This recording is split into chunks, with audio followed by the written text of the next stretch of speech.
কি মনে হয় একটা মেয়ে বিয়ে করে আসে আপনার বাড়িতে শুধু ঝগড়া করবে বলে? না, মানে তার নিজের বাড়ি, বাবা মা, প্রিয় কোলবালিশটা ছেড়ে আসে শুধু আপনার সংসার ভেঙে দেবে বলে?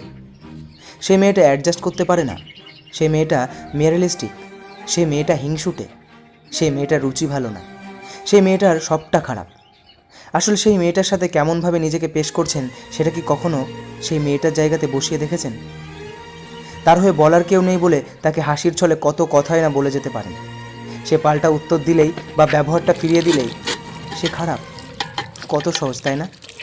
আসলে কোনো মেয়েই অন্য বাড়িতে শুধু কাজ করবে বলে বা বাচ্চা সামলাবে বলে যায় না। সে তার নিজের পরিবার ছেড়ে আসে সেইখানেও একটা পরিবার পাবে এই ভেবে।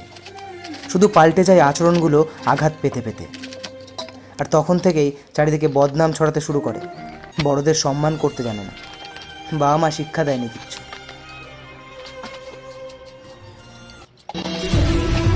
শ্বশুর বাড়িতে মেয়েরা ইচ্ছে করে কারোর সাথে বেদবি করে না, মেয়েদের কোমল মনে আঘাত পেলেই উচিত কথা বলতে শুরু করে।